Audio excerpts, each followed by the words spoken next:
Imagine a country with over 1 billion people, and that country has no constitution and no rules. A country with no rules and laws. Bro, that sounds so fun. Which country is that? Can I go there?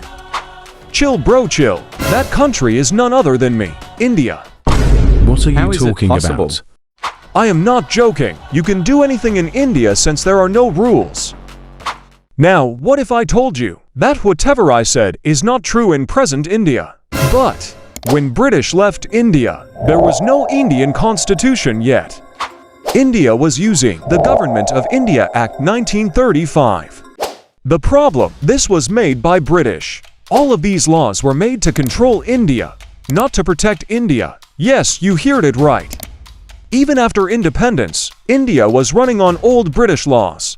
India was still running with my old laws. Oh wow, that's awesome. Just shows how cool I am.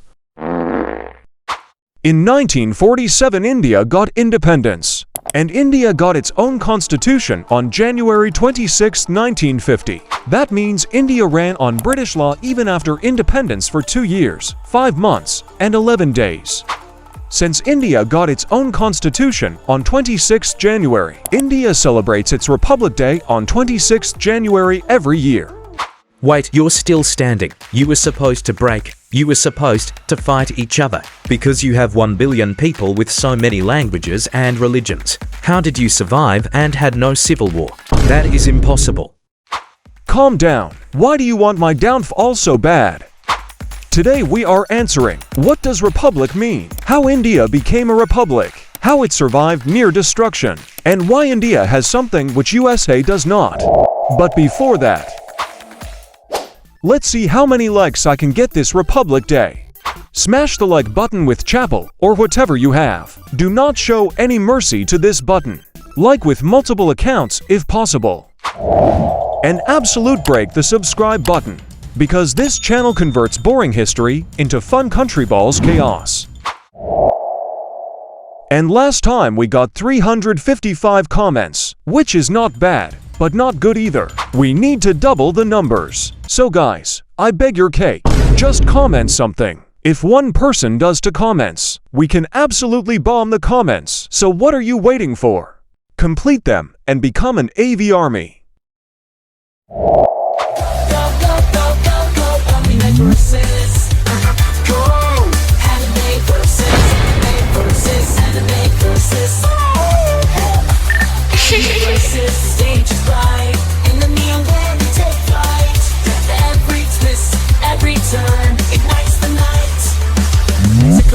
Always making noise. Switzerland's popcorn, the ultimate choice.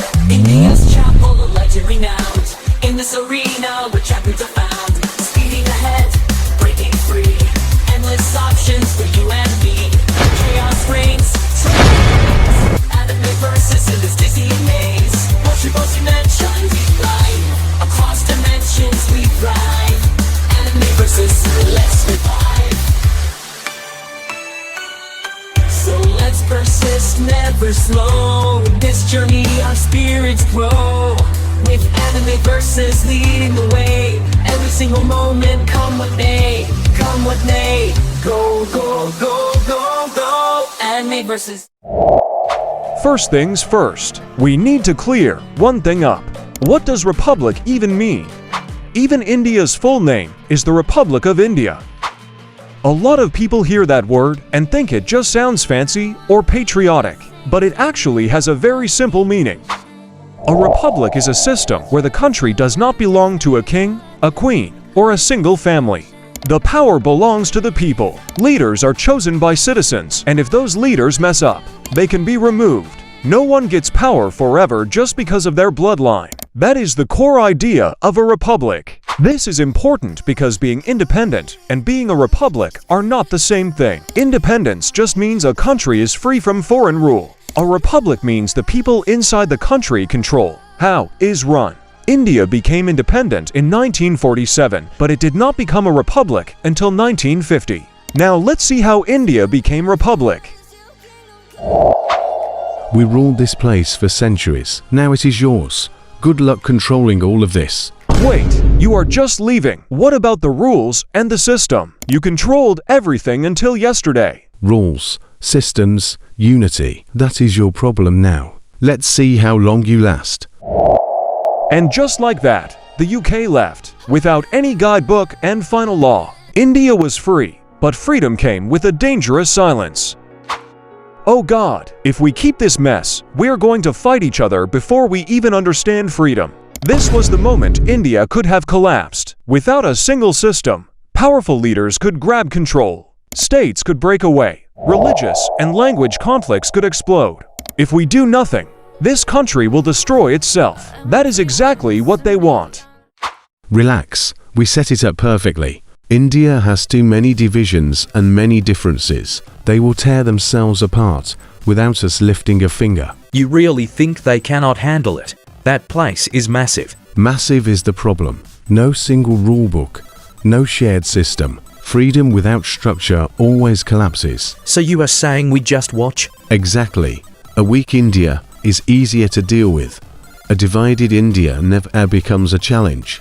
And if they somehow survive? Then they would need rules stronger than chaos itself, and that almost never happens.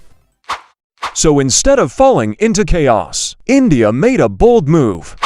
Even before independence, India had already started preparing. On December 9, 1946, India formed the Constituent Assembly to design its own system. After the British left in 1947, this assembly took full control and finished writing the constitution that would turn India into a republic. Now let me tell you how dangerous these 2 years were. Between 1947 and 1950, the country was extremely fragile. Borders were new, emotions were high, and trust between communities was low. This was the phase where many newly independent countries around the world collapsed. India, was walking on the same edge.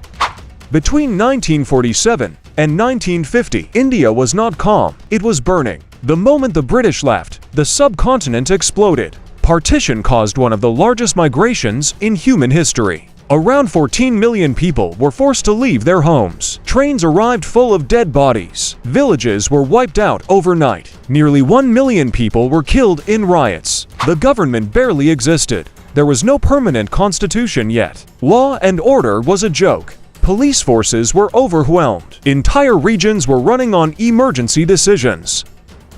At the same time, over 560 princely states existed inside India. These states were ruled by kings who suddenly had a choice: either join India or Pakistan or stay independent. Hyderabad tried to act like a separate country. Junagadh joined Pakistan despite having a Hindu majority. And what can I say about Kashmir? Kashmir became a battlefield. India was fighting fires on all sides while still trying to become a country. We warned you, holding this together is impossible. Communal violence was not the only threat. There was fear of military coups, fear that powerful leaders would refuse to step down, fear that states would break away one by one. Economically, India was weak. Food shortages were common. Refugees needed housing, jobs, and safety. Inflation was high. We are bleeding, and we still have no rule book. This is why the Constitution mattered. While the country was burning, 299 members of the Constituent Assembly were meeting, arguing, and writing.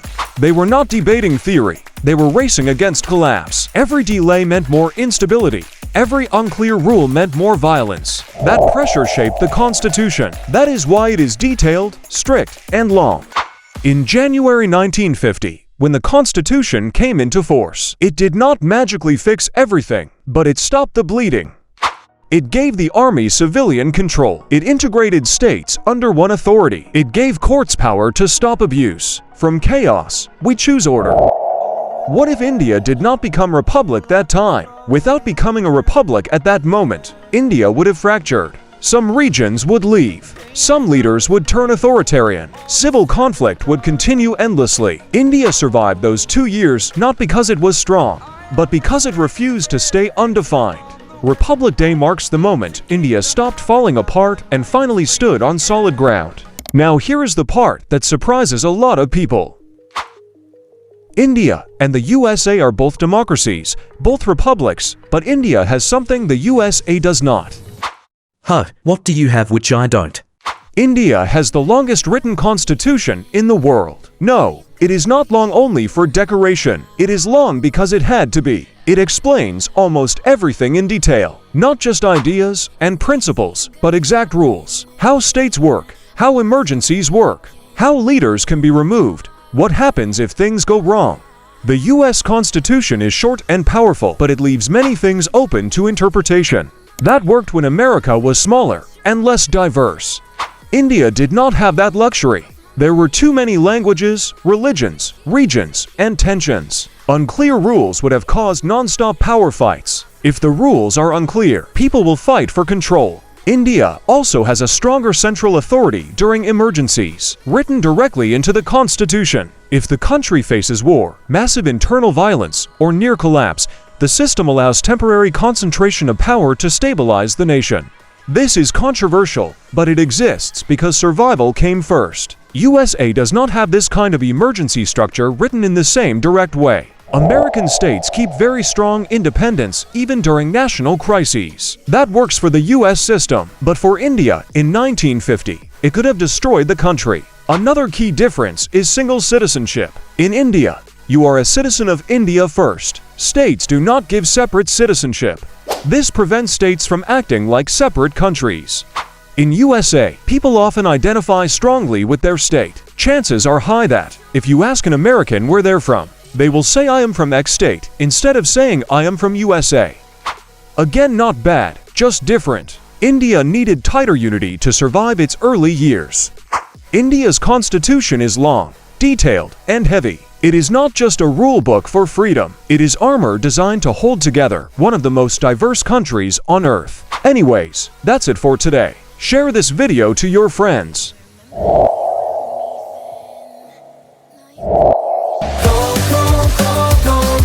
Go.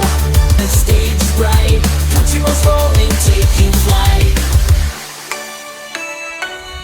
Speeding ahead, breaking free. Beyond the stand, you and me. UK, USA, living strong. Mexico's rhythm, join the song. Switzerland's peace, steady and bright. Countryballs unite, shining light. Across dimensions we thrive. Enemy versus, let's revive. So let's persist, never slow. In this journey our spirits grow. With enemy versus leading the way.